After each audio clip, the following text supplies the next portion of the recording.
this point, they really do turn on each other. Like Ollie punches Stanley in the stomach, to which Stanley automatically, straight away, retaliates with kicking Ollie in the shin.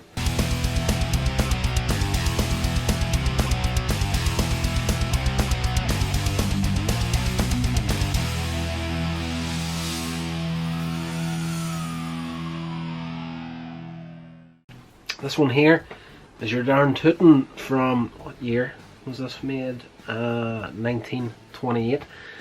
It is off DVD 11 in the Laurel and Hardy box set. This is basically the feature Saps at Sea and music shorts. So You're Darn Tootin from 1928 is a silent short film about music. And you're kind of like, how's this going to work? But works incredibly good. Stan and Ollie in this movie are part of an orchestra, and as usual they're not very good at doing anything that they put their mind to, and throughout the beginning of the film you actually see them as part of the orchestra messing up, screwing up, and eventually getting kicked out.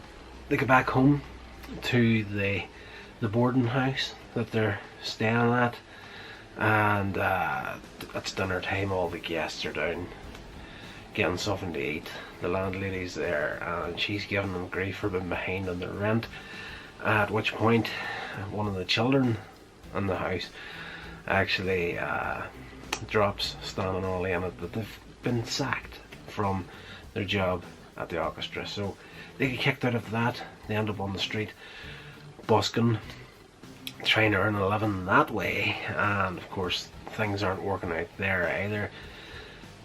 Things escalate very quickly between them trying to actually play the music and keeping time to eventually end up in an argument, a fight with each other, where their instruments end up getting destroyed.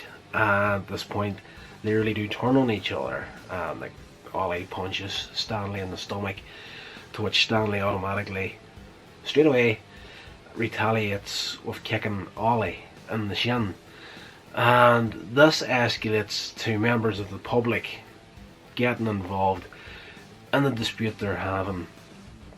Every time someone new comes on to try and step in and sort it out, Stanley kicks them in the shin.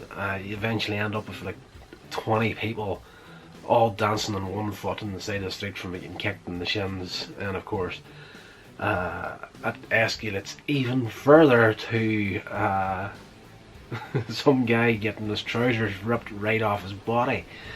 And because that happens one person, that person does it to someone else. Eventually it ends up like a crowd of people on the side of the street fighting each other, ripping their trousers off, chucking them in the air.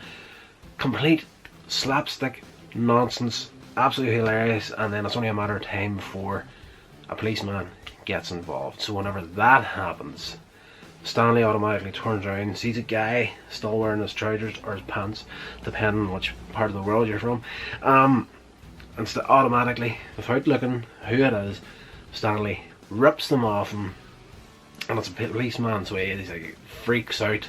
Ollie notices, and the pair of them kind of slip off from out of this riot, and off they go.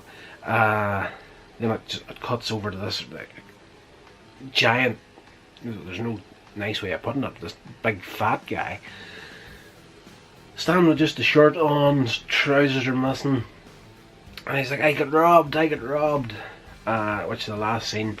You see Stan and Ollie trying to slip away, both of them wearing this guy's trousers, this big fat guy's trousers. So Stan and Ollie are both wearing the same pair of trousers, walking in tandem away, to which they raise their hats and disappear off. It is a very swift and quick little short film, very enjoyable, so much better than I was going to give it credit for. This is a very slow burn at the start of this short film, but once it gets into that halfway point of the short film is really good, really worth watching.